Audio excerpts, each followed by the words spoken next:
Amor e a divindade.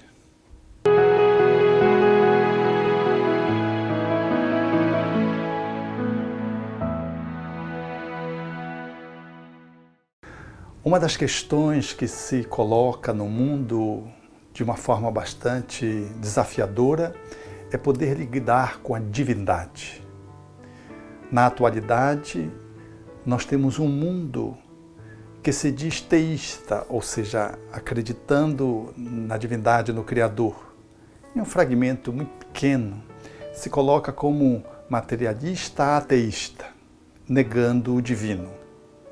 É natural que, do ponto de vista da academia, a divindade fique ainda para uma disciplina, para um curso da teologia. Meados do século XVI, exatamente nesse período, é que a ciência conseguiu fazer uma grande ruptura com a igreja, com a teologia, com o conhecimento que estava focalizado dentro da religiosidade. A religiosidade, por um longo tempo, teve a tutela do conhecimento e ditava o que era verdade e o que não era. Mas foi exatamente com Francis Bacon, depois René Descartes, que foi se abrindo uma possibilidade nova para se entrever uma relação diferenciada com a natureza e com o divino. Como a teologia, ela de uma certa forma amordaçava o conhecimento e mantinha sobre a sua peia, houve então um movimento de ruptura, inclusive com alguns sacrifícios, com algumas perseguições. Giordano Bruno, por exemplo, Galileu Galilei, nas suas manifestações contrárias ao pensamento da época, da religiosidade, fazendo uma imersão numa percepção diferenciada para a ciência, haveria de colidir com este divino que era apresentado.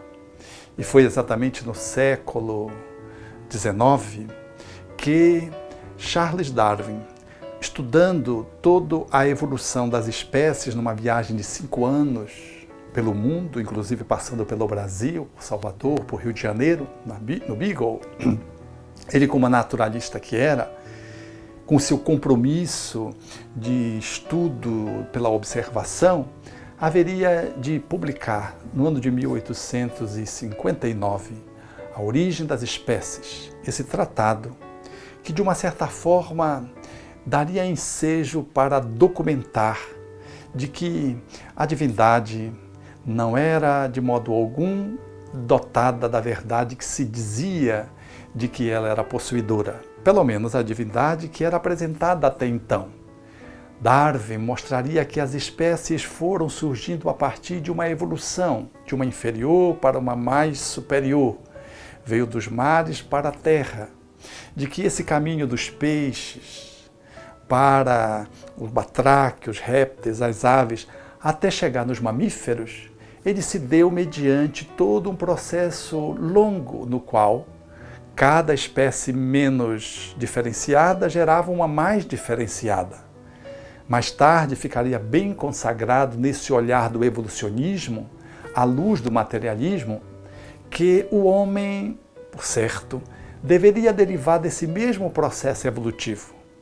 Era, portanto, a ruptura completa daquilo que a ciência agora acumulava enquanto conhecimento de natureza experimental e científico, num olhar de que Deus não foi aquele que criou os pares, como era da concepção do criacionismo bíblico, de que os pares foram criados dos animais, inclusive do homem, na legendária e lendária visão de Adão e Eva, e de que assim a terra foi povoada. Esse olhar, portanto, que na verdade era um olhar poético, lírico, consagrado no Gênesis, e que tinha uma leitura literal, receber agora um golpe frontal e um golpe profundo do materialismo ateísta, que confirmava de que efetivamente os animais, o homem, não foi de modo algum gerado aos pares dentro dessa visão do criacionismo. Era, portanto, o evolucionismo darwiniano que vinha agora afirmar de que o ser humano, quanto os outros animais, não foram de modo algum gerados pela divindade nesse olhar mágico que a religião apresentava.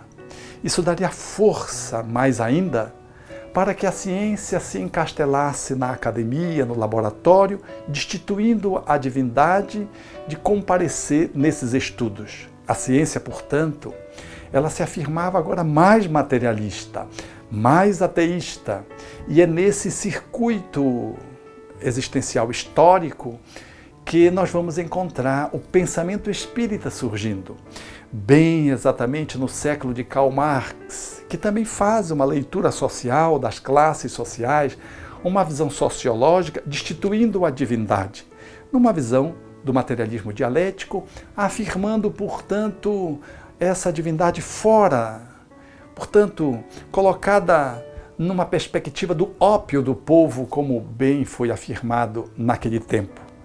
Nesse mesmo tempo, nós vamos perceber que o estudo do psiquismo humano recebe esse mesmo tratamento com o olhar de Freud, esse gênio da psicanálise, que estudando o ser humano, haveria de fazer uma leitura do psiquismo, descobrindo o subconsciente, o inconsciente e analisando a libido como sendo originadora de vários processos de doença ou de saúde e que a enfermidade estava muito relacionada à forma como a sociedade, numa visão religiosa hipócrita, detinha a sexualidade coibindo, inibindo, e que isso gerava os processos de adoecimento, os processos histéricos.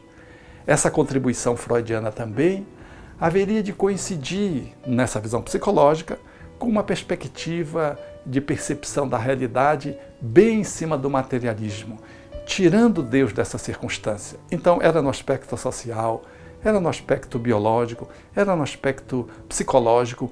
Esse olhar, de uma certa forma, do ser humano e da vida, estava associada a uma visão de uma vida como um grande equipamento, um grande relógio, um organismo que funcionava, seja o organismo do universo, seja o organismo do corpo, seja o organismo do psiquismo, como bem afirmaria Freud, a máquina do psiquismo, o aparelho, a expressão usada psíquico, daria ensejo de poder perceber de que era efetivamente uma coisa material.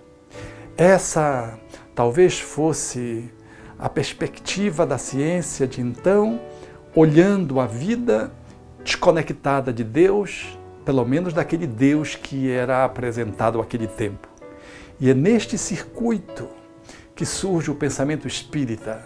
No meio do fulgor dessas contribuições, Allan Kardec com os espíritos trazem uma nova visão de Deus que nós vamos ver.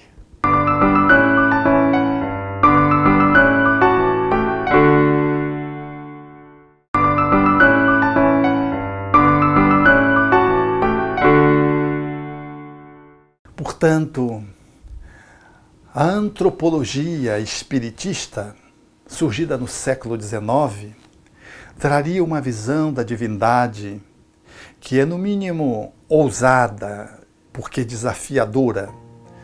Allan Kardec começa o pensamento espírita com uma indagação que ele coloca na obra primeira da codificação espírita, que é os livros fundamentais do espiritismo, o Livro dos Espíritos, que é Deus.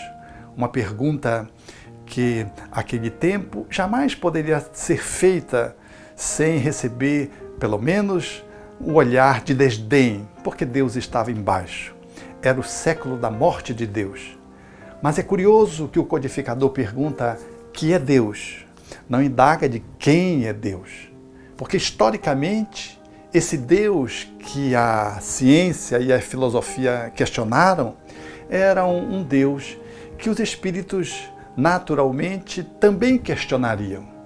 Era um Deus que estava relacionado a uma visão anterior, antropológica, que tinha a sua nascente no totemismo, no qual se admitia que Deus estava encalacrado num animal ou num vegetal, e em torno do qual se fazia-se os ritos. Essa visão do totem, que representava a divindade, era uma visão bem anterior, bem primitiva, bem arcaica, que ainda temos alguns lances dos aborígenes que ainda trazem algumas percepções do totem, ou então de algumas tribos que vivem na Amazônia que trazem também essa visão do totem. Esse olhar da divindade, aos poucos no processo histórico, foi sendo substituído, agora pelo politeísmo, que entretecia nos fenômenos da natureza a confusão do Criador com a sua obra. E se ele então atribuía várias forças que o poder lhes era consagrado como sendo forças divinais. Esse olhar politeísta que a Grécia nos traz na visão dos deuses, que também está relacionado à comunicação dos espíritos que eram tomados como deuses, com características bem humanas, eles cederiam historicamente para uma visão monoteísta dentro da conformação do povo hebreu, que conseguiria consignar nos 10 mandamentos com Moisés de que Deus era um só. Mas a visão trazida do Criador àquela época, não obstante o povo considerasse Deus como um só, era uma visão ainda antropomórfica, ou seja, uma visão que falava do homem, o olhar de Deus, a mão de Deus. Portanto, um Deus ainda muito impregnado com as características humanas. Ao invés de olharmos o Deus como ele é, olhávamos o Deus como nós somos. O que daria ensejo a que Voltaire fizesse essa afirmativa: eu creio no Deus que nos criou, e não no Deus que os homens criaram. É natural que nesse movimento evolutivo, na concepção de que Deus era um só, esse Deus ficasse ainda impregnado das nossas condições humanas. A Capela Sistina nos traz isso, quando no quadro monumental onde Deus criou o homem, onde aqueles dedos se tocam, está ali configurado Deus, na feição de um ser humano, barbado, ancião, que emprestava a maior respeitabilidade à época, e um homem bem formoso, bem posto pelo pintor, caracterizando ali a figuração da criação.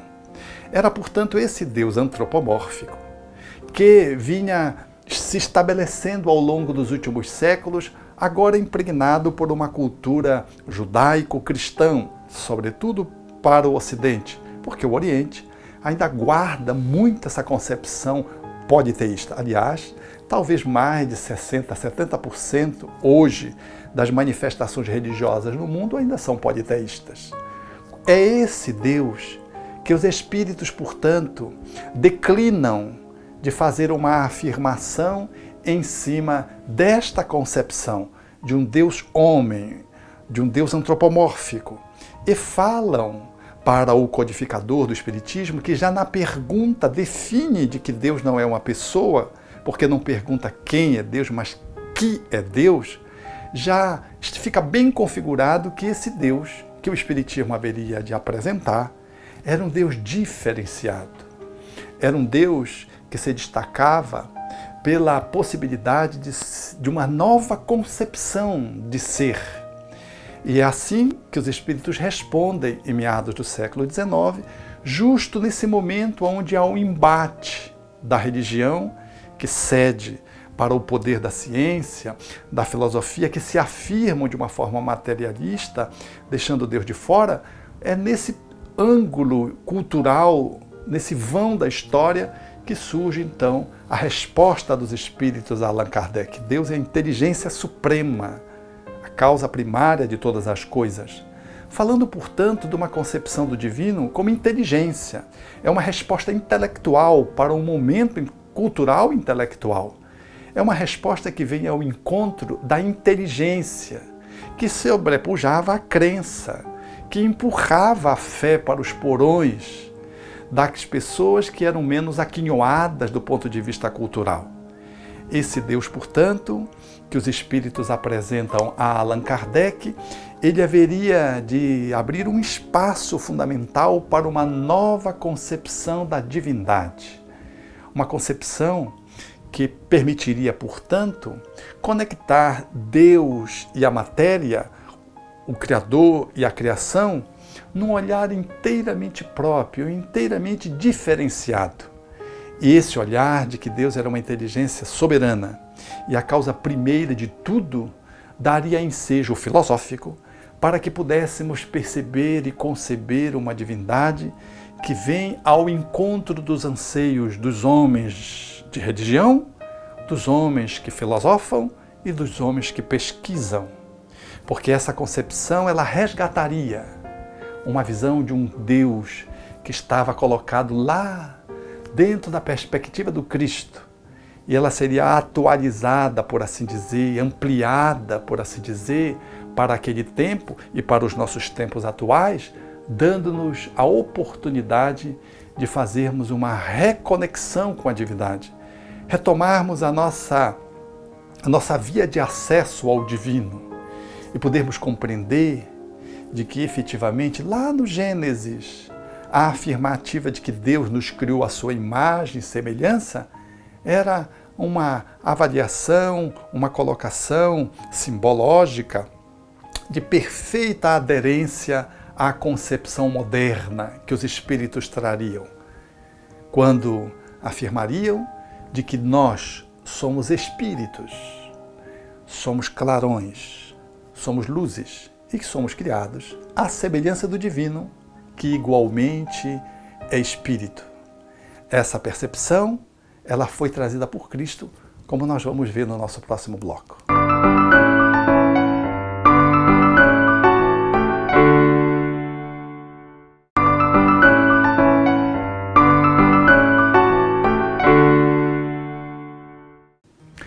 Assim, essa visão lírica que o Gênesis dos Hebreus nos trazem e que Jesus faz uma retomada no seu tempo, o Espiritismo igualmente resgata a visão crística e nos coloca numa possibilidade de encontrarmos Deus numa relação de aproximação, de link, de vínculo, de aliança com a divindade. Esse olhar fala, portanto, do Deus que era Espírito, que nos criou à sua semelhança e imagem, e de fato é isso, porque ao invés de nós compreendermos Deus como Ele é, nós criamos um Deus com cabeça, com olho, com mão, porque nós criamos um Deus à nossa imagem e não compreendemos de que Deus é que nos criou à sua imagem, porque a imagem do divino, ela é inteiramente subjetiva, ela é espiritual. Então, a nossa imagem física, ela detém a divindade que somos, como criações divinas que somos, espíritos que somos, que permeia o nosso corpo. E a nossa natureza fundamental, como pessoas que somos, transcendendo essa dimensão material, é de que somos seres espirituais. Portanto, somos réplica da divindade no sentido de que somos filhos de um Pai. Essa genealogia luminosa que o Espiritismo nos traz, quando configura que o Espírito é um clarão, é uma centelha, ela está, de uma certa forma, em profunda consonância quando Jesus diz lá à mulher de Samaria, que fala acerca desse processo da cultuação à divindade, porque havia uma encrenca na época entre Samaria e o resto dos judeus ortodoxos, que cultuavam no templo central de Jerusalém a divindade. E os samaritanos, que eram considerados heréticos, faziam um culto ali na Samaria, num outro templo. E Jesus diz para a mulher de Samaria: Deus é espírito e verdade. E importa que os seus adoradores o adorem em espírito e verdade. Dizendo-nos claramente, portanto, que a divindade não estava num lugar, de que Deus não está aprisionado numa igreja, numa sinagoga, num templo, de que Deus é espírito e de que nós podemos reverenciá-lo espiritualmente e verdadeiramente aonde pudermos nos colocar, sacralizando o lugar onde estamos. Seja um templo, seja a praça, como Jesus o fez, no monte, no lago, aonde formos, nós podemos estar falando da divindade. Esse olhar da divindade que o Espiritismo se nos apresenta traz profunda vinculação com a proposta de um Cristo que fala de um Deus Pai, usando a expressão da sociologia e da antropologia judaica, que está muito centrada na figura do homem, no patriarcal. Então ele compara Deus a um pai. E o Espiritismo decodifica isso para os nossos dias, mostrando que é um pai maternal, é um pai afetivo, porque ele é a suprema bondade, ele é a suprema generosidade, ao mesmo tempo que a suprema misericórdia e justiça. Mas do que o pouco que percebemos através das suas leis, pelas quais ele se revela, dá-nos a dimensão de que ele é a inteligência suprema e o amor soberano. Que João, ao seu tempo, vivendo com Jesus e percebendo essa bondade divina de excelência, haveria de consagrar numa fala extraordinária, dizendo que Deus era amor. Assim, na atualidade, o cientista na academia pesquisa o divino quando pesquisa as suas leis. O filósofo conjectura acerca da divindade quando, filosoficamente, analisa os porquês da vida, do ser, da origem, da destinação. E o religioso, que vai para além dos rituais, que vai para além dos cultos, conecta-se com a divindade, nessa perspectiva da intuição, da oração, da transcendência. É esse divino que o Espiritismo nos fala, uma divindade que opera no universo material e na transcendência que vai para além da matéria conhecida, da energia apresentada pela física. Um Deus que nos criou à sua imagem e semelhança e que, portanto, nos dotou das suas características, ainda que de forma relativa, capazes de podermos reproduzi-lo, seja na inteligência, seja na amorosidade. Reproduzi-lo no nosso nível de filho, porque sempre somos o relativo e ele é o absoluto.